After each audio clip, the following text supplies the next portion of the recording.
నమస్తే welcome to Disha TV. అందరైతే భయపడుతున్నారు. అసలు ఎందుకు భయపడుతున్నారు అని అంటే కోవిడ్ షీల్డ్ వేయించుకున్నాం మాకేమైనా అయిపోతుందేమోనని అయితే భయపడుతున్నారు.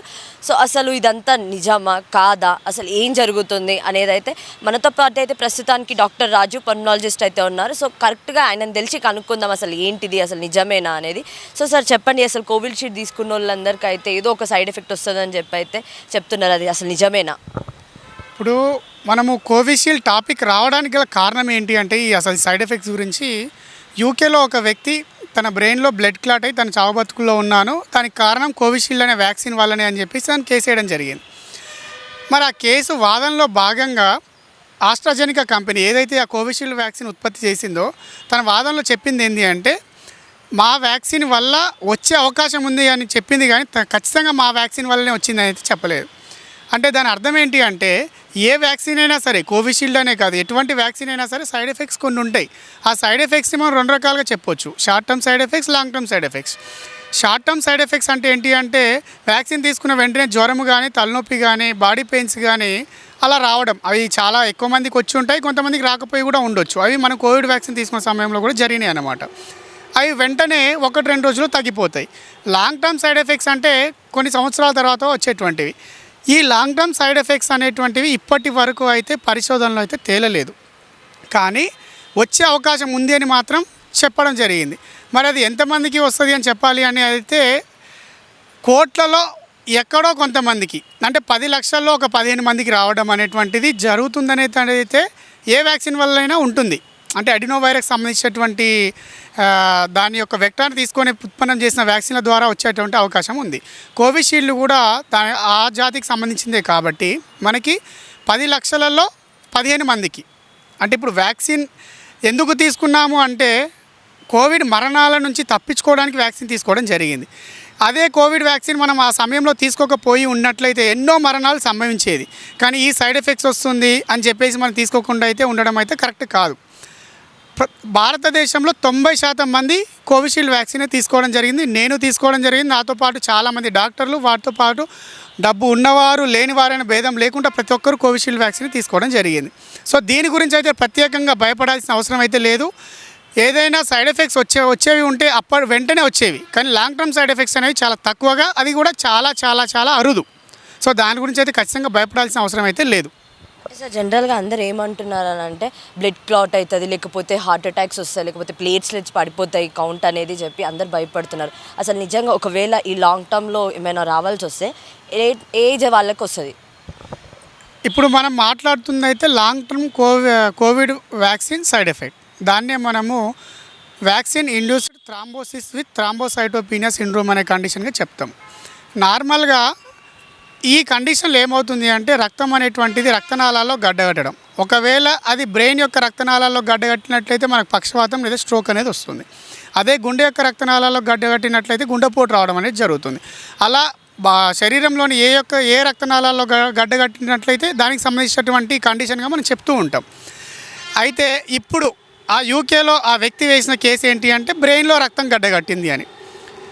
ఇప్పుడు రక్తం గడ్డగట్టడం అనేటువంటిది ఓన్లీ వ్యాక్సిన్ వల్లనే అయితే జరగదు, చాలా రకాల కారణాల వల్ల రక్తం అనేటువంటిది గడ్డగడుతుంది. మరి అది వ్యాక్సిన్ వల్ల గడ్డగట్టిందా లేదా ఇతర కారణాల వల్ల గడ్డగట్టిందా అని తెలుసుకోవడానికి కూడా పరీక్షలు ఉంటాయి. కానీ అది ఆ కండిషన్ రాకముందే మనము దానికి టెన్షన్ పడి ముందే పరీక్షలు చేయించుకుంటే ఏమీ అయితే మనకు బయటపడదు. ముఖ్యంగా ఇప్పుడు ఒకవేళ ఈ ప్లేట్లెట్స్ తగ్గడం అనేటువంటిది వ్యాక్సిన్ వల్ల జరుగుతుందని చెప్తున్నాం. నార్మల్గా ప్లేట్లెట్స్ సంఖ్య తగ్గినట్లయితే బ్లీడింగ్ అవుతుంది, కానీ రక్తం గడ్డగట్టదు. కానీ ఈ వ్యాక్సిన్ అనేటువంటిది ఇమ్యూనలాజికల్ రియాక్షన్ ద్వారా ప్లేట్లెట్స్ సంఖ్య తగ్గడంతో పాటు రక్తం గడ్డ కూడా కట్టడం అనేటువంటిది జరుగుతుంది. కాబట్టి ఇది కొంచెం రేర్, కాబట్టి దీన్ని కనుక్కోవచ్చు మనం. అంతేగాని రక్తం గడ్డగడుతుంది అంటే వ్యాక్సినే కారణం అని చెప్పి అపోహ పెట్టుకొని ఇతర కారణాలన్నీ, అంటే ఇతర ముఖ్యమైన కారణాలన్నింటినీ మనం పక్కకు పెట్టి పరీక్షలు చేయించుకోకుండా లేకపోతే వాటన్నిటి పరిగణలో తీసుకోకుండా ఇంకా రిస్క్లో పడే అవకాశం ఎక్కువ. కాబట్టి దయచేసి ఈ వ్యాక్సిన్ వల్ల కలుగుతుంది అనే అపోహను పక్కన పెట్టి, కలుగుతుంది కానీ అది చాలా చాలా అరుదు, ఇక దానివల్లనే అని చెప్పేసి ముఖ్యమైన కారణాలను వదిలేసి వ్యాక్సిన్ మీదనే పడడం అయితే కరెక్ట్ కాదు. ఒకటే భయపడుతున్నారు.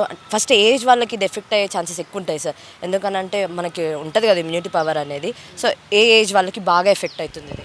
అంటే పరిశోధనలు అనేవి పూర్తి కాలేదు. లాంగ్ టర్మ్ సైడ్ ఎఫెక్ట్స్ కూడా అంటే ఏవైతే ఇప్పుడు రక్తం గడ్డగడుతుందని చెప్పుకుంటున్నామో అవి ఇంకా పూర్తి కాలేదు.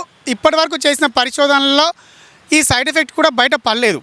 కాబట్టి వయసును కూడా ఖచ్చితంగా చెప్పలేము. కాకపోతే కోమార్బిడిటీస్ కండిషన్లో ఉన్నవారు ఎక్కువగా గడ్డగట్టేటువంటి అవకాశం ఉంటుంది. సో సార్ జనరల్గా వాళ్ళు ఎలాంటి టైప్ ఆఫ్ అంటే ఎలాంటి జాగ్రత్తలు తీసుకోవడం బెస్ట్ కోవిడ్షీల్డ్, లేకపోతే ఏమైనా నిజంగానే ఏమైనా అవుతుందని చెప్పి ఇప్పటి నుంచి ఏమైనా టెస్టులు చేయించుకోవచ్చా? ఎందుకంటే చాలామంది భయపడుతున్నారు. ఈ కండిషన్ని క్యాష్ చేసుకొని చాలామంది ఇన్సూరెన్స్ ఉంది కదా, లేకపోతే భయానికి గురయ్యి పైసలు పోతే పోని అని చెప్పేసి ల్యాబ్స్కి వెళ్ళి రకరకాల పరీక్షలు చేయించుకోవడం అయితే కరెక్ట్ కాదు. మీకు ఏమైనా లక్షణాలు అంటే గుండె నొప్పిగా అంటే మీకు ఛాతిలో నొప్పి కానీ లేదా లక్షణాలు తలనొప్పి కానీ అలాంటివి ఏదైనా వచ్చినప్పుడు డాక్టర్ని సంప్రదించినట్లయితే అవసరం ఉంటే రక్త పరీక్షలు చేస్తారు తప్ప ముందే భయభ్రాంతులకు గురయ్యి మీరే అవకాశాన్ని ఇవ్వద్దు. పరీక్షలు చేయించుకోవడానికి వెళ్ళొద్దు. దయచేసి డాక్టర్ని మాత్రం సంప్రదించండి. డైరెక్ట్గా మీరే వెళ్ళి టెస్ట్ అయితే చేయించుకోకండి. ఒకటి. నెంబర్ 2, అసలు ఈ వ్యాక్సిన్ అనేది చాలా చాలా అరుదుగా కలుగజేసేటువంటి సైడ్ ఎఫెక్ట్. రకరకాల హెల్త్ ప్రాబ్లమ్స్ కానీ ఇంకా వీటన్నిటికంటే ముఖ్యంగా స్మోకింగ్ అనేటువంటిది కూడా మన గుండె నొప్పికి కారణం లేదా రక్తం గడ్డగట్టడానికి కారణం ఉంటుంది.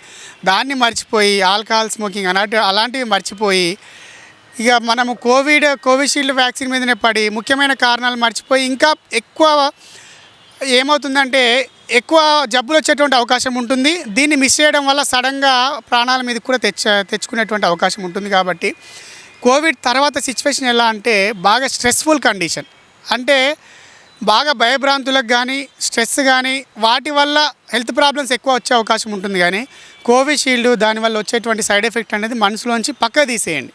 ఎందుకంటే చాలా చాలా అరుదు, ఎవరికి వస్తుంది అనేది కూడా చెప్పలేము. వచ్చేది ఉంటే ఎప్పుడు వచ్చేది అంటే ఇంత దీర్ఘకాలికంగా వచ్చేటువంటి అవకాశం చాలా తక్కువ. మీకు ఏమైనా లక్షణాలు ఉన్నట్లయితే డాక్టర్ని సంప్రదించండి. అంతే తప్ప దాన్ని దృష్టిలో పెట్టుకొని ఇంకా భయభ్రాంతులకు గురైతే కాకూడదు. అంటే సార్ సో దీనివల్ల అయితే ఎలాంటి ప్రాబ్లం లేదు అని అంటారు. ప్రస్తుతం అయితే దాని గురించి భయాందోళన పడాల్సిన అవసరం లేదు. సైడ్ ఎఫెక్ట్స్ రాదు అని కాదు, అది చాలా చాలా అరుదు. కాబట్టి అది ఎవరికి వస్తుంది అనేది కూడా చెప్పలేము. వచ్చినట్లయితే దానికి ట్రీట్మెంట్ ఉంటుంది ఖచ్చితంగా. ఈ రక్తం గడ్డగట్టేటువంటి కండిషన్కి ఏదైతే ట్రీట్మెంట్ ఉంది. సో దానికి భయపడాల్సిన అవసరం అయితే లేదు. రాదు అని కాదు, కానీ చాలా చాలా అరుదుగా వస్తుంది. ఇప్పుడు నార్మల్గా ఏ మెడిసిన్ తీసుకున్నా కానీ సైడ్ ఎఫెక్ట్ ఉంటుంది. అది ఎవరికి వస్తుంది అనేది ఖచ్చితంగా చెప్పలేము. అలాగే కోవిషీల్డ్ వ్యాక్సిన్ అనేది కూడా దాకోవకు చెందినదే. కోట్లలో ఒకరికి లేదా 15 మందికి వస్తుంది. కాబట్టి దాని గురించి భయపడొద్దు అనేది నేను చెప్పదలుచుకున్న ముఖ్య ఉద్దేశం. అంటే సార్ జనరల్గా కోవిడ్ టైంలోనే కోవిషీల్డ్ కానీ లేకపోతే కోవాక్సిన్ కానీ రెండు వేయించుకున్నారు కదా, మరి జనరల్ స్పెసిఫిక్గా అందరు ఎందుకు కోవిషీల్డ్ మీదనే భయపడుతున్నారు? ఈ కోవిషీల్డ్ గురించే టాపిక్ రావడానికి గల కారణం ముందే చెప్పాను. ఏంటి అంటే ఒక వ్యక్తి తన బ్రెయిన్లో బ్లడ్ క్లాట్ అయింది, కేసు వేయడము అంటే పరువు నష్టం అంటే తనకి కంపెన్సేషన్ అనేటువంటి దానికోసం కేసు వేయడం జరిగింది. కాబట్టి ఇది కోర్టు వాదనలో భాగంగా ఆస్ట్రాజెనికా కంపెనీ ఏదైతే ఉత్పత్తి చేసిందో అదే చెప్పడం వల్ల దీనికి ఇప్పుడు ఇంత ప్రాముఖ్యత సంతరించుకుంది. కానీ అసలు ఇలాంటి కేసులు చాలా చాలా అరుదు. ఈ డిస్కషన్ రావడానికి కూడా కారణం అదే. కానీ ఇప్పుడైతే మనం దీని గురించే ప్రత్యేకంగా ఆలోచించి భయపడాల్సిన అవసరం